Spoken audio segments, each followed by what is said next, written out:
Quería compartirles esta mañana una palabra que la llamé testigos por amor a Jesús. Y arranco leyendo en realidad Efesios, de una manera que cuando lo leí dije, qué increíble cómo Pablo en pocas palabras mencionó todo el plan de Dios desde la eternidad. En la traducción en lenguaje actual dice así, Efesios 1, 4 y 5. Dice, desde antes de crear el mundo, Dios nos eligió por medio de Cristo para que fuéramos solo de Él y viviéramos sin pecado. Después agregó entre paréntesis que no lo pusieron en la Biblia, no te la pierdas.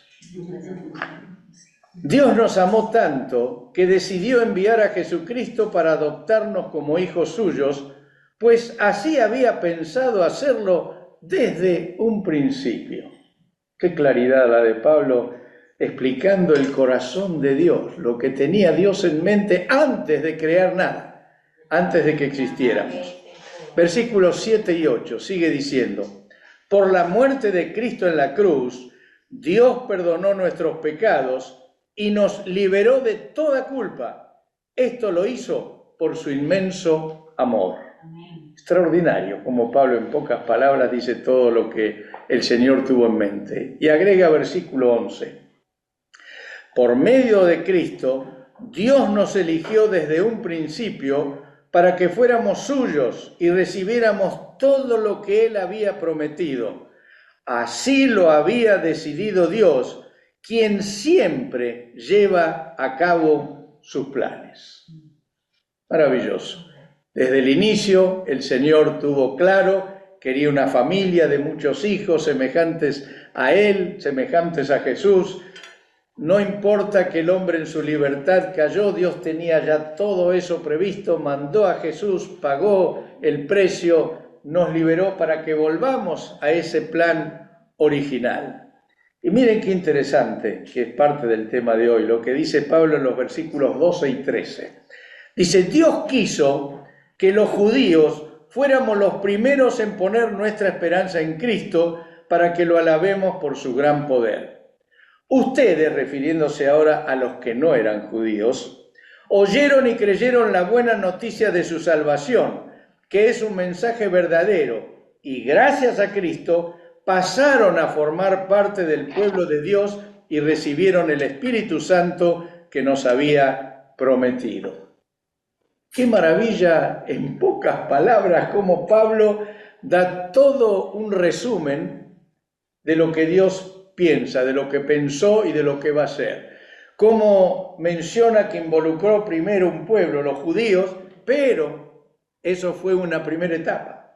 En la segunda etapa entrábamos todos los no judíos hasta el día de hoy. La realidad es interesante de que Dios nunca cambia sus planes. Lo que Él determina, lo hace. Tendrá distintas etapas, tendrá distintas situaciones, tendrá que aplicar distintos métodos, pero Dios siempre llega a lo que Él determina. Por eso podemos estar tan felices de que todos nosotros vamos a estar con el Señor. Ahora, es interesante, mientras Jesús estuvo en la tierra, Él procuró acercar a todos sus contemporáneos, judíos y no judíos. Él quería que todos tengan una estrecha comunión con el Padre. Eso era un poco su gran deseo. ¿Y cómo percibió la gente? ¿Se acuerdan? Como ovejas sin pastor. Él miraba a la gente y sentía que eran como ovejas sin pastor. ¿No les pasa lo mismo a veces cuando van por la calle? O cuando ven una multitud o cuando encuentran... Yo miro y siento lo mismo, son ovejas sin pastor. Por otro lado, él dio una amistad profunda a cercanos y a lejanos, a todos. Por eso cuando lo llamaron comilón y bebedor, como diciendo, se junta con los peores. La gran ventaja es que Jesús no se contagiaba de los peores, sino que Él contagiaba a los peores con su santidad. Y la verdad también que invitó a seguirlos a todos. ¿Se acuerdan la parábola de la boda? Cuando dijo, salgan, inviten a todos, pero a todos, como diciendo, ninguno quede afuera. Eso fue siempre el deseo del Señor. En Hechos capítulo 2, ¿qué se registra? Se registra cómo arranca la iglesia, ¿verdad? El Señor manda el Espíritu Santo y ahí pasan los apóstoles a hablarle a todos del Señor. ¿Y cómo fue eso? Ellos fueron encendidos en sus corazones, estaban orando con cierto temor, estaban orando sin saber lo que iba a pasar porque había amenazas de todos lados, Jesús había sido crucificado, pero de golpe cuando reciben el Espíritu Santo, cuando son llenos de la palabra del Señor, salen sin miedo a la calle y le hablan a la multitud. Y interesante que 3.000 personas aceptaron al Señor ese día y se bautizaron. Yo no sé cómo habrán hecho para bautizar a 3.000 y si le habrán preguntado todo el récord de su vida anterior, cómo habrán hecho para confesar, no sé, pero la cuestión es que se ve que hubo tal convicción que hubo 3.000 personas que se agregaron. Y lo interesante es que nada detuvo a esa nueva congregación. Se formó la primera comunidad cristiana en Jerusalén, la primera iglesia en Jerusalén. Ahí comenzó con 3.120, ¿no? Porque eran 120, dice, los que estaban orando, más los 3.000 estos. Empezaron bien los muchachos, la verdad que empezaron bien. Pero según entiendo, a las mujeres no las contaban, eso solamente incluía hombres, ¿no? Sí, me imagino lo que debe haber sido eso. Por lo menos. Mira, si hay 3.000 hombres, seguro hay 6.000 mujeres, por lo menos. Eso lo firmo sin duda. Cuando estemos en el cielo se les gano la apuesta. Y para colmo, las mujeres siempre se traen los hijos, porque los hombres salimos solos. Los dejamos al cuidado de... Pero ellas no, ellas se traen todo el equipo. ¿Eh?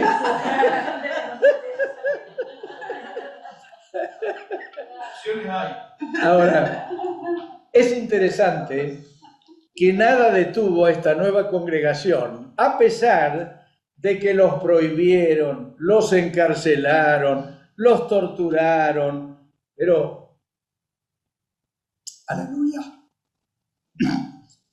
sus corazones ardían. La gran diferencia, sus corazones ardían por el Señor. ¿Y a qué se debía ese fuego? ¿Eran evangelistas? No, no existían los evangelistas todavía. Recién se formó la iglesia. Eso vino después cuando había distintos ministerios. No había evangelistas. Pero ¿saben por qué estaban con ese fuego? Estaban enamorados de Jesús. ¿Estaban enamorados de Jesús? ¿Y quién detiene un enamorado? Nadie. Aleluya. Ese fuego era ese enamoramiento, era el motor secreto de Dios para movilizar a toda una congregación. Aleluya. El secreto para tener pasión es estar enamorado de Jesús. Si uno no se enamora de Dios, si uno no es consciente que es lo mejor que le puede pasar en la vida, nunca va a tener pasión para nada. No solo para alcanzar a otro, no va a tener pasión para servir, no va a tener pasión para nada. No es que tengo pasión por hacer tal cosa, tengo pasión por el Señor y entonces hago todo lo que viene a la mano. Tanto lo que es mi vocación como lo que haya que poner adelante para hacer. ¿Por qué? Porque hay amor por el Señor. Aleluya. ¿Qué no hace un enamorado? O su enamorada, o al revés. ¿Quién los detiene? Ni distancia, ni problema, ni nada. ¿Por qué? Porque está enamorado. No hay otra, no hay otra.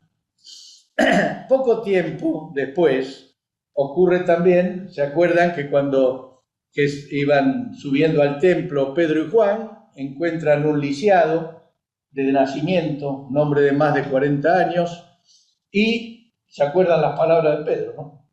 No tengo oro ni plata, pero lo que tengo te doy. ¿Qué tenía? Levántate en el nombre de Jesús. Y estaba tan enamorado del Señor Pedro que la gente, claro, se maravilló. ¿Y sabe lo que dice Pedro? ¿Por qué se maravillan? Uno dice, Pedro, ¿estás loco vos? ¿Cómo por qué se maravillan? ¿Quién levanta a un paralítico de 40 años? ¿Y cómo no nos vamos a poner a imaginar una maravilla? Pero no, lo hizo el Señor. Enseguida la gloria para Dios. El enamorado da todo el crédito a su enamorado. Aleluya. Ahora, esto hizo que los encarcelaran. O sea, a pesar de todo el revuelo social que hubo, los encarcelaron. Y es interesante porque les prohíben hablar en el nombre de Jesús. ¿Y qué dice Pedro? Me imagino, delante de todos allí, les dice, nosotros no podemos dejar de hablar de todo lo que hemos visto y oído. Aleluya. Se la jugaron, pero ¿saben qué? Eran testigos enamorados de Jesús. Y el que está enamorado no mide consecuencias, va adelante, quiere estar con aquel que ama, tiene pasión, no importa las consecuencias, no importa lo que pase, está enamorado, está queriendo vivir para su Señor. Aleluya. Ahora, obviamente, cuando los amenazan y les dicen que iban a tener consecuencias, los liberan, porque claro, el hombre sanado era tan maravilloso lo que pasó que no tenían forma de castigarlos, y entonces se juntan a orar. ¿Qué les parece si nosotros nos juntáramos a orar cuando nos persiguen las autoridades? ¿Qué oraríamos? Señor, por favor, que no nos persigan, cuídanos, hace que no nos agarren, cuida a nuestra familia, por favor. Podemos pedir que mande un rayo del cielo, como Pedro y Juan, exacto, como Juan y el hermano Jacob, exactamente. Y si no lo oramos, pero lo pensamos, Pero miren lo que es cuando alguien tiene pasión por el Señor. Dice Hechos 4, 29 y 30, registra que oraron así. Ahora, Dios nuestro, mira cómo nos han amenazado. Ayúdanos a no tener miedo de hablar de ti ante nadie. Ayúdanos a sanar a los enfermos y a hacer milagros y señales maravillosas. Así harás que la gente vea el poder de tu siervo Jesús, a quien elegiste. No pidieron nada para ellos. Pidieron para que el Señor siga siendo glorificado. Ayúdanos, dice. Ayúdanos para que podamos seguir hablando a toda esta gente y que ocurran acciones milagrosas que los lleven a conocer. Querían dar a conocer a aquel por el cual tenían pasión. Aleluya. Y uno se imaginan a Dios sintiendo esta oración. Siempre hay que pensar en la otra, ¿no? Ahí dice la Escritura, cuando terminaron de orar, tembló el lugar donde estaban reunidos. El Señor se levantó del trono y empezó a zapatear de alegría. Le debe haber dicho a los ángeles, miren los muchachos, miren las chicas cómo oran. Dice, y todos ellos quedaron llenos del Espíritu Santo, y a partir de ese momento todos hablaban sin temor acerca de Jesús. Aleluya. Dios no se pudo contener. Cuando uno ve a los propios hijos interesados en las cosas del Señor, a los nietos interesados en las cosas del Señor, ¿cómo nos sentimos? Empezamos a zapatear. Es una alegría. Otra vez sentí una nieta que hablaba con Raquel y le decía, porque tenemos que orar y tenemos que ayudar y esto tiene que ser así, ahora que cambié, yo yo sentía eso y empecé por dentro con una alegría. Imagínense Dios cuando nos ve, no que respondemos porque estamos obligados a hacerlo, sino porque la pasión por Él, el enamoramiento que tenemos por Él, nos motiva para ir adelante. Aleluya. Si quisiéramos decir, tenemos que alegrar el corazón de Dios, ¿qué deberíamos hacer? Yo seguro que diría, hay que orar más. Otros dirían, hay que ayunar. Otros dirían, hay que hacer obras de caridad. Y sí, todo eso lo pone contento a Dios. Pero hay una cosa que a Dios lo pone más contento que todo eso. Dice Lucas 15:7. Hay más alegría allá en el cielo por una de estas personas que se vuelve a Dios que por 99 personas buenas que no necesitan volver a Él.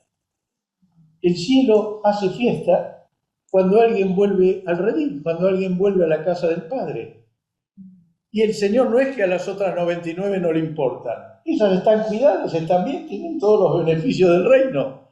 Pero sabiendo que alguien se va al infierno, saber que volvió, que recapacitó, que ahora es parte del pueblo de Dios, ¿cómo no va a estar feliz el Señor? Si desde la eternidad así lo dispuso, si desde la eternidad quiso que nuestro libre albedrío fuera para elegirlo a Él, no para rechazarlo.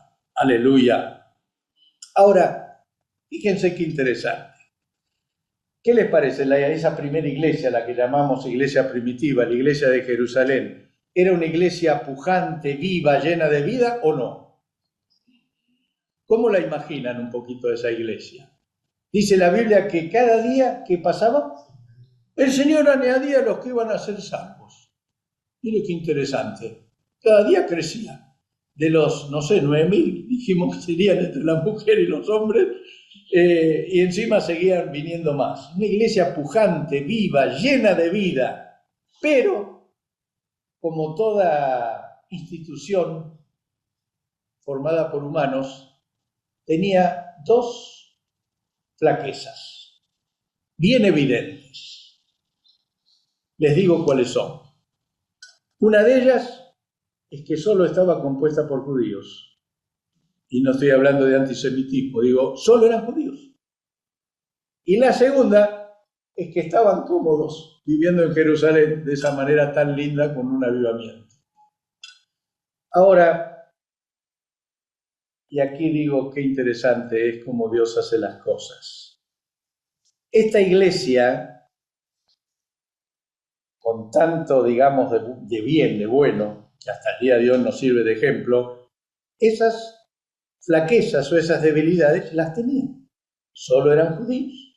Es más, hasta se consideraba una secta parte de las sectas judías. No era algo aparte de los judíos como fue más adelante.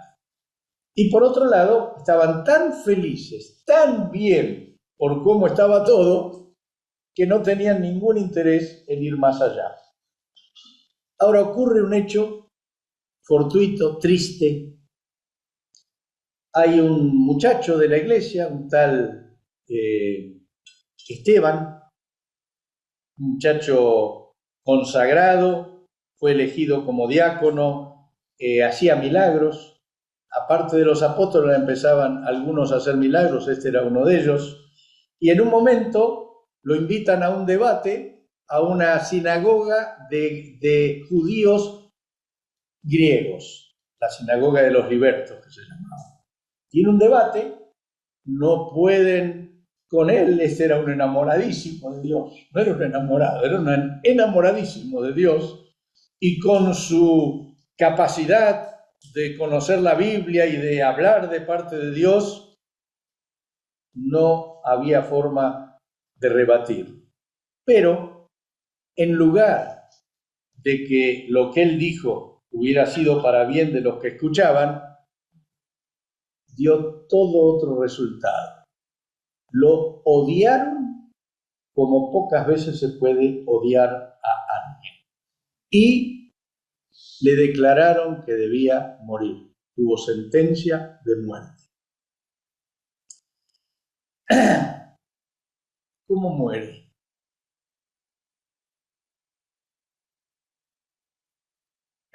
Un enamorado de Jesús.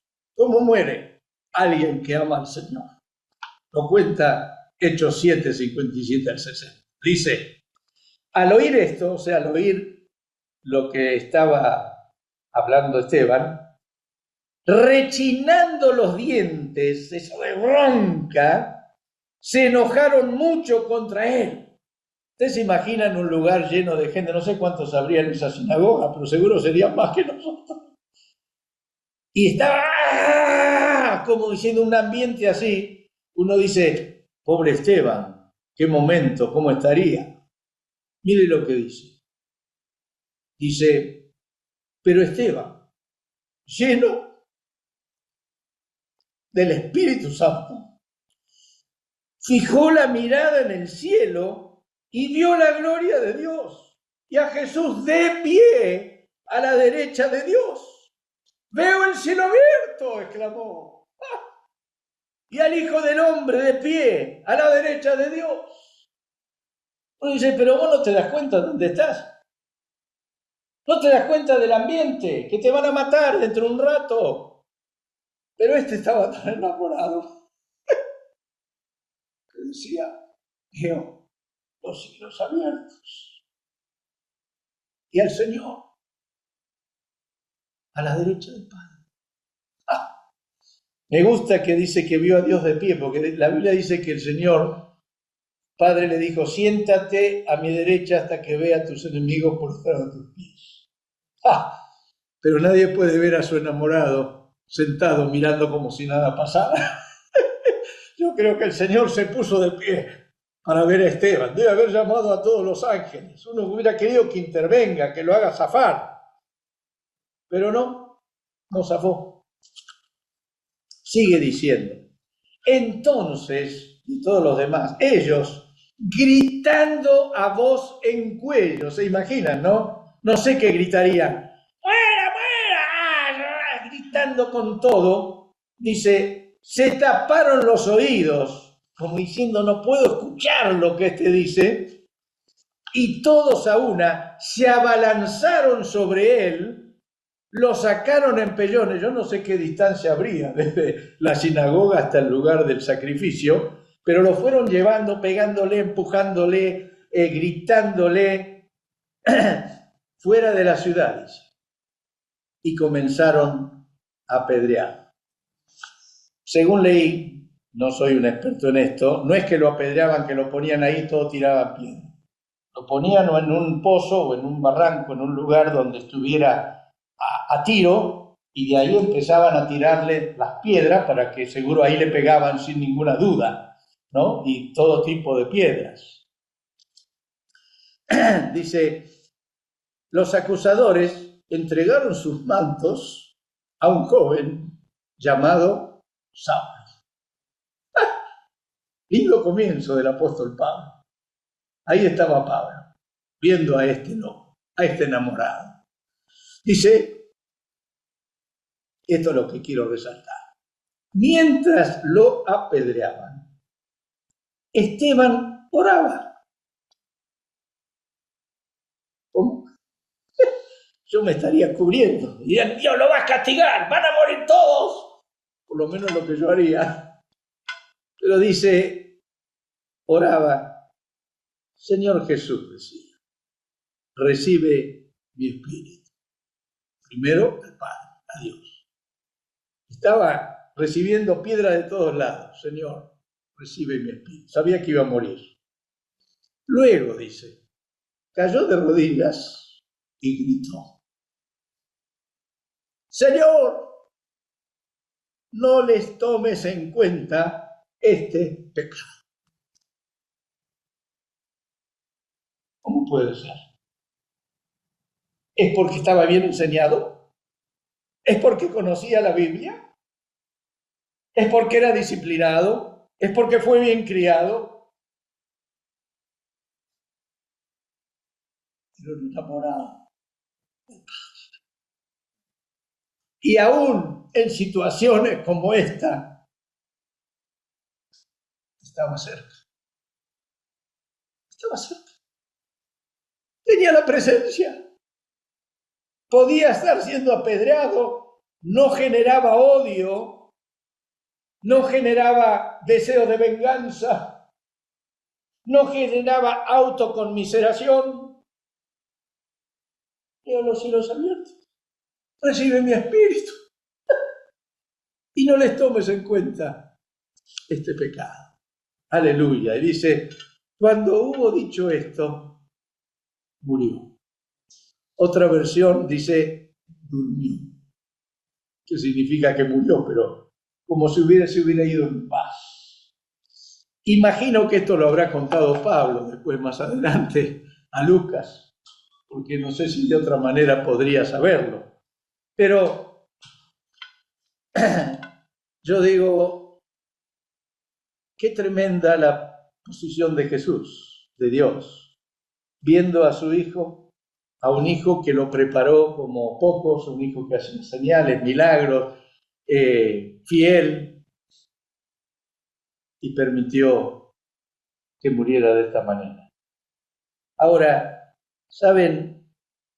Uno se puede preguntar, ¿por qué no intervino Dios? Si un poco más adelante cuenta que Pedro estaba en la cárcel, también lo iban a azotar o a justiciar, y viene un ángel, lo despierta a Pedro, se ve que tenía tanta paz, él cantaría este canto, porque dice que dormía entre los soldados, tuvo que ir al ángel y decir, Pedro, despertate, dormilón. Y salió de la cárcel, abrieron la puerta, salió y... ¿Por qué no hizo algo así con Esteban? ¿Y saben cuál es la respuesta?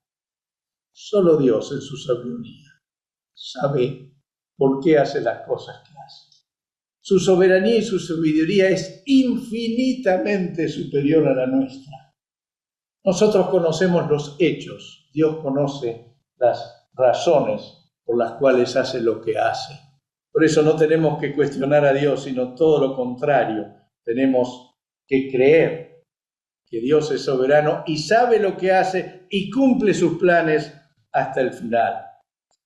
Las Sagradas Escrituras solo se limitan a decir lo siguiente, Hechos 8:1.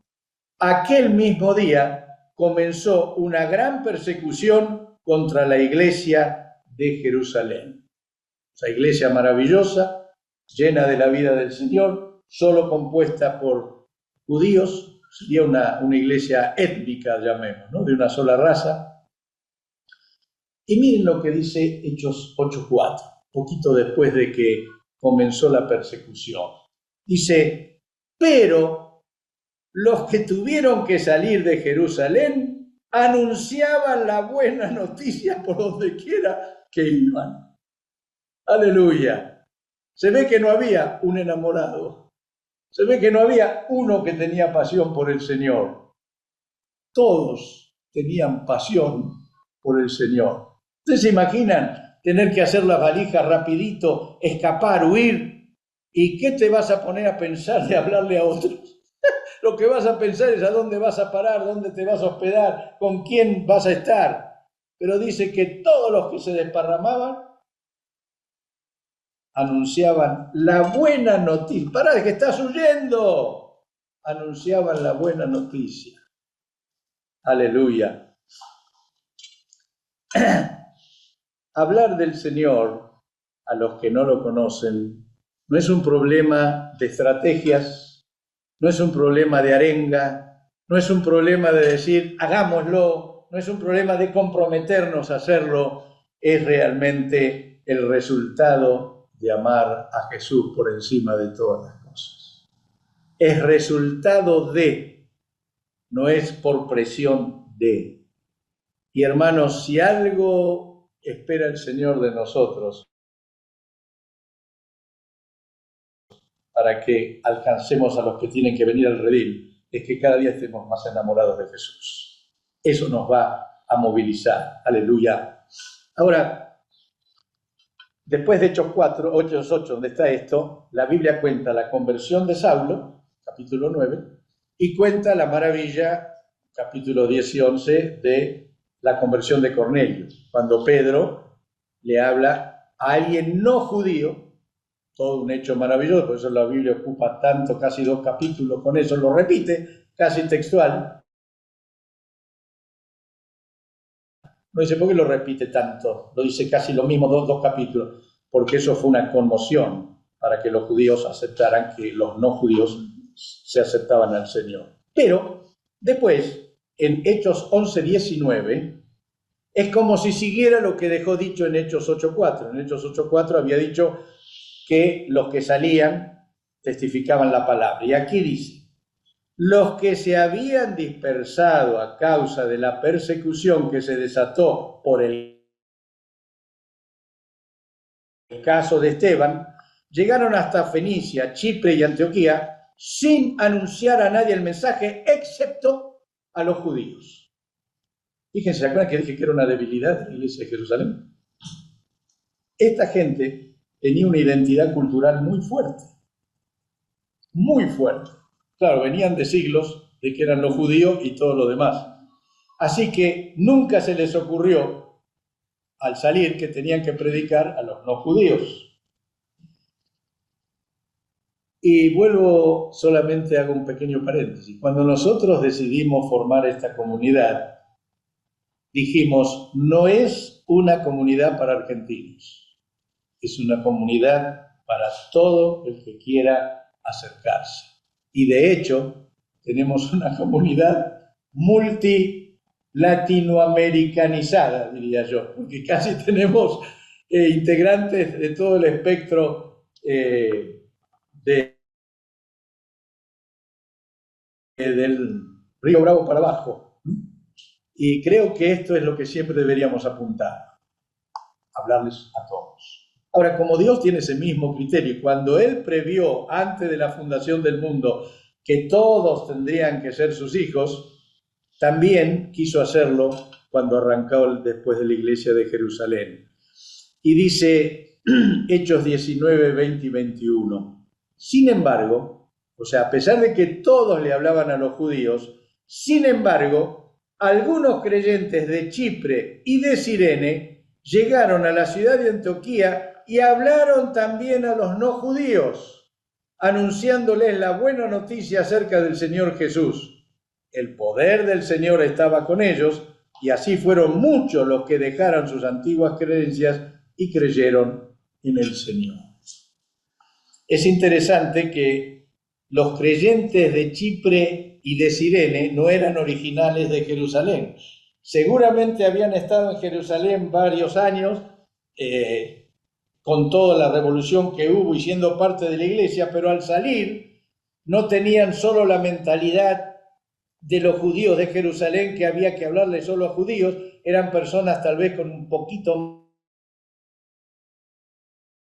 más de mundo, de más amplitud, y le predicaron, se animaron a predicarle a los no judíos, y oh surprise, se encontraron con un montón de no judíos que creyeron en el Señor. Aleluya. No es para hoy, porque si no sería muy largo, pero cuando la iglesia de Jerusalén se enteró, mandó a Bernabé, y dice que cuando llegó Bernabé y vio la gracia de Dios, les animó y muchos más también se convirtieron. Y ahí empezó la iglesia de Antioquía, que fue la iglesia misionera hacia todo el mundo no judío. Aunque Pablo igual siempre iba primero a las sinagogas para hablarle a sus hermanos. Pero es interesante cómo Dios partió de un drama de que uno de sus hijos especiales sacrificó su vida y lo utilizó para bien, haciendo que el evangelio se pueda extender a todo el mundo y a todos también los no judíos. Aleluya. Qué maravilla, qué maravilla. Reflexión final.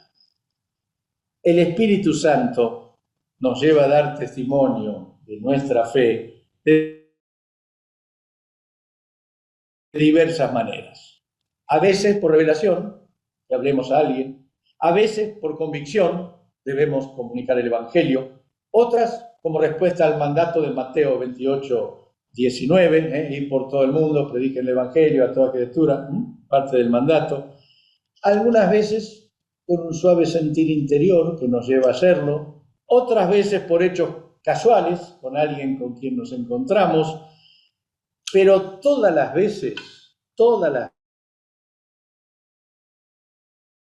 el objetivo del Señor es el mismo: hacer que los que están lejos vuelvan a casa, vuelvan a la casa del Padre. El objetivo inicial que leímos de Pablo, ahí en Efesios, sigue estando en el corazón de Dios. Aleluya. Y lo que es claro es que la estrategia del Espíritu Santo es movilizar a la gente que lo ama y que lo tiene como prioridad. Por eso me tengo que preguntar, ¿me cuesta avanzar en intentar ganar a otros? ¿Cuál es mi prioridad? ¿Cómo estoy yo respecto de mi cercanía al Señor? Nuestra pasión por otros siempre es resultado de nuestra pasión por Cristo. No hay otra estrategia superior a esa.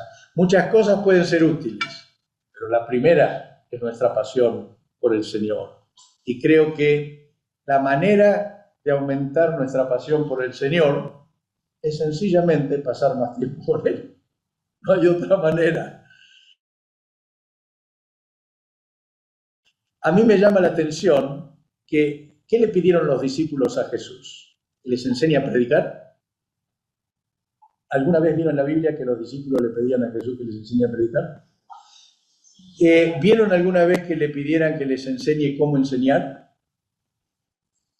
¿Y qué le pidieron? Enséñanos a orar. Cuando lo vieron al Señor orando, lo veían al Señor tan derramado, tan amante del Padre, que le dijeron, Señor, enséñanos a orar. Porque si queremos estar más cerca del Señor, tenemos que verdaderamente acercarnos de tal modo que nuestra oración no sea simplemente cumplir un requisito, sino la pasión por el Señor. Aleluya. Y saben, el Señor siempre nos anima a que nos acerquemos a Él. Dios nunca rechaza. Dice que Dios jamás rechaza a nadie.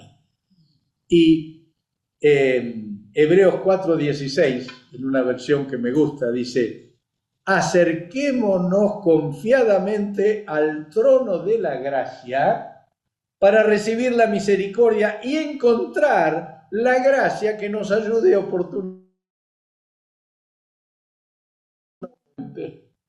Está diciendo, acérquense, acerquémonos confiadamente al Señor, porque ahí vamos a hallar la gracia necesaria para tener gracia para ayudar. Nos damos cuenta, queridos hermanos, que si estamos enamorados de Jesús, si estamos con pasión por el Señor, todas las demás cosas fluyen con naturalidad. ¿Amén? Amén. Oremos. Gracias, Señor, por tu bondad, gracias por animarnos a acercarnos a vos. Enséñanos a orar, Señor. No solo repetir el Padre Nuestro, que yo ya te lo digo tantas veces que te debes haber cansado. Señor, enséñanos a tener esa pasión por estar con vos, a estar todo el día, a sentirte al lado, a pedirte, Señor, que nos guíes y que podamos hacer que otros sean contagiados por el fuego de esa pasión que bulle en nosotros. Señor, te lo pedimos y te lo agradecemos anticipadamente, en el nombre de Jesús. Amén.